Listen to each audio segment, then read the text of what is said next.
បាទជំរាបសួរពុកម៉ែបងប្អូននេះខ្លែងរបស់យើងអានេះខ្លែងរបស់យើងខ្លែងនេះគឺខ្លែងបាទនៅស្រុកហ្នឹងគេហៅខ្លែងកដោងបាទខ្លែងកដោងហើយបើនៅស្រុកបងប្អូនអត់ដឹងថាខ្លែងអីទេបើដឹងជួយ comment ប្រាប់ម្នាក់មួយផងហើយចាំមើលពេលការបរហោះទៅចាំមើលចង់ដឹងថា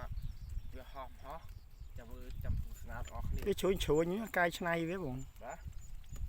អត់ទេខ្លែងនេះចឹងខ្លែងកដោងអូបាទខ្លែងនេះចឹង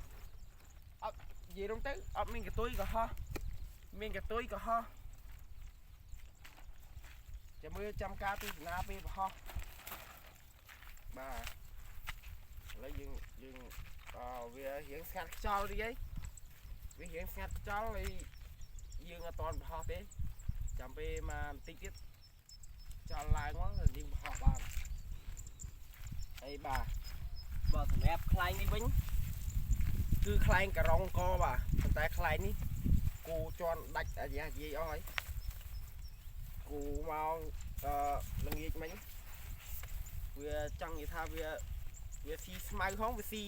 ខ្លែងខ្ញុំផងឥឡូវបាក់ឆ្អឹងបាក់ឆ្អែងអស់ហើយដល់ឥឡូវចាំមើលខ្ញុំសាក់បរហោះឲ្យបងប្អូនមើលមួយចឹង1 2 3អូណែហោះមកគេ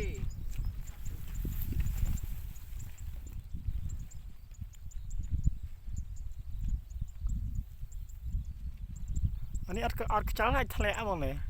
អត់ធ្លាក់ទេខ្លែងនេះអត់ងាយធ្លាក់អីណ៎មើលឡើងឡើងដល់នោះមួយទៀត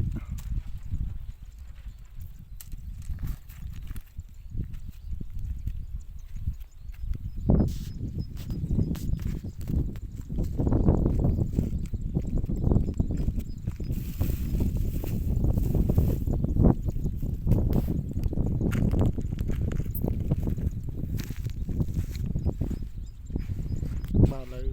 គាត់បានបង្ហោះលើផ្សារទេបងប្អូនទៅហោះទៅដល់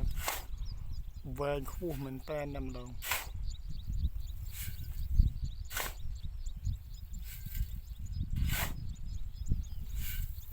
នោះមួយទៀត